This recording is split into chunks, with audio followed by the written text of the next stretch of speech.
केंद्रीय जांच bureau CBI की कार्यशैली पर सुप्रीम कोर्ट ने फिर से नाराजगी जताई है। सुप्रीम कोर्ट ने एजेंसी से सफलता दर की रिपोर्ट मांगी है और सीबीआई की ओर से चलाए जा रहे मुकदमों के मामलों में देरी का हवाला देते हुए सुप्रीम कोर्ट ने अदालती मामलों में एजेंसी की सफलता दर पर आंकड़ा सौंपने को कहा है। ऐसे में अनुमान लगाया जा रहा है कि सुप्रीम कोर्ट सीबीआई के प्रदर्शन का मूल्यांकन कर सकता है। दरअसल एक मामले में सीबीआई द्वारा 542 दिनों की देरी के बाद याचिका दायर पर सुनवाई करते हुए सुप्रीम कोर्ट ने सीबीआई के कामकाज और उसके प्रदर्शन का विश्लेषण करने का फैसला किया है। सूत्रों से मिली जानकारी के मुताबिक सुप्रीम कोर्ट ने सीबीआई निदेशक को कहा है कि वो उन मामलों की संख्या को कोर्ट के सामने रखें जिनमें एजेंसी ट्रायल कोर्ट और हाई कोर्टों में अभियुक्तों को दोषी ठहराने में सफल रही है।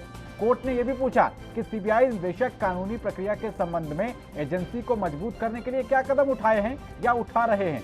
जस्टिस संजय किशन कौल और एमएम सुंदरेश की पीठ ने कहा है कि सीबीआई की कुछ जवाबदेही भी होनी चाहिए। 2 जजों की बेंच, इसमें जस्टिस संजय किशन कौल और जस्टिस एम सुंदरेश ने कहा है कि एजेंसी का काम केवल मामला दर्ज करना और जांच करना ही नहीं है, बल्कि ये सुनिश्चित करना भी है कि कितने मामलों में अभी तक दोषियों की सजा दिलवाई गई है। पीठ ने सीबीआई से कहा है कि अभी तक जो जांच चल रही है और सफलतापूर्वक पूरे किए गए मामलों का पूरा ब्यौरा मांगा है। साथ ही कोर्ट ने सीबीआई से यह विवरण भी मांगा है कि अदालतों में कितने मामले लंबित हैं और कितने समय से हैं।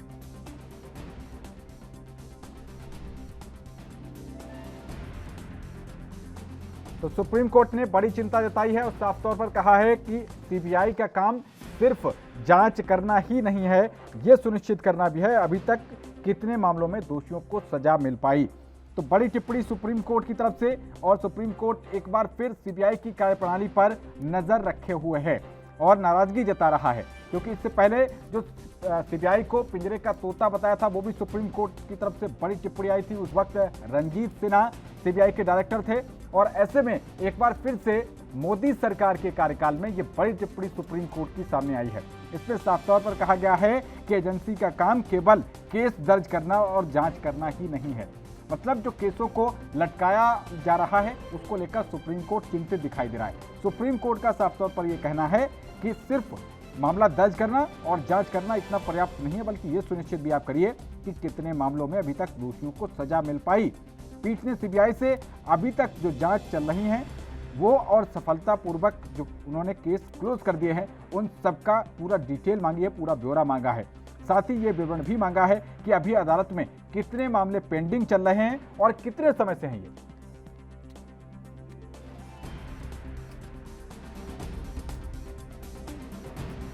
तो इसी विषय पर हमारे साथ बात करने के लिए फोन लाइन पर वरिष्ठ पत्रकार आरबी उपाध्याय जी जुड़ गए हैं। बहुत स्वागत है RB Upadhyay ji. Supreme court की एक और चिंता सामने आई है सीबीआई पर। आरबी उपाध्याय जी, साफ तौर पर कहा है कि सिर्फ यही काम नहीं है कि आप रेड डालते रहो और केस दर्ज करते रहो, आपने दोषियों को सजा कितनी दिलवा पाई ये भी महत्वपूर्ण है, उसको लेकर रिपोर्ट मांग ली है। देखिए, इससे पहले भी माननीय सुप्रीम कोर्ट की टिप्पणी आ चुकी है।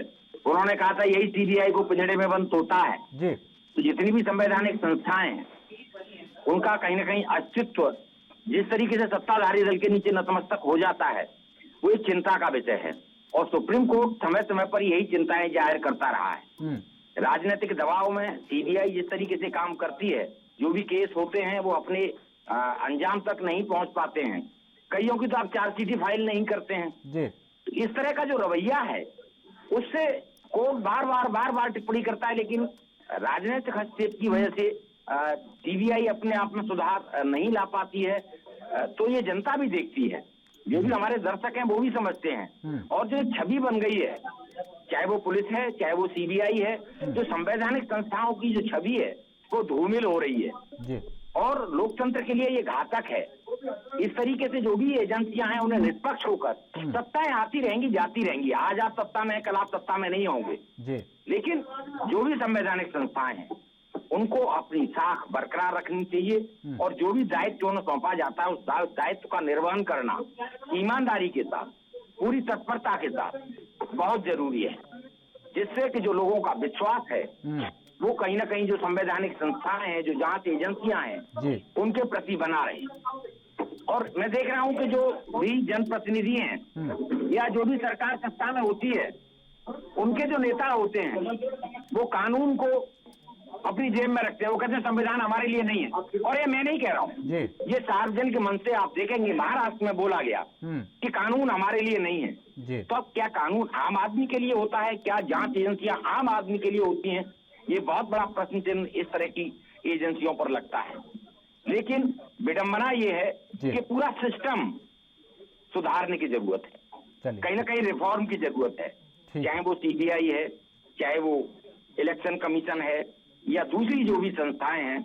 और मैं तो कहूंगा कि माननीय न्यायालय में भी जो गरीब आदमी है ना, उसको न्याय नहीं मिल पाता है। आप देखेंगे जो पैसे वाले हैं, बड़े लोग हैं, बड़े वकील कर लेते हैं, और कोर्ट भी उन बड़े वकीलों का ऑनर करता है। एक गरीब आदमी की जेब में पैसा नहीं है, क्या वो न्याय से वंचित रह जाएगा? बिल्कुल, एक बहुत बड़ा प्रश्न चिन्ह सभी संस्थाओं पर है। तो सभी को अपनी इमेज सुधारने की जरूरत है। चलिए, बहुत शुक्रिया आरबी उपाध्याय जी इस महत्वपूर्ण टिप्पणी के लिए और इस महत्वपूर्ण जानकारी के लिए आपका।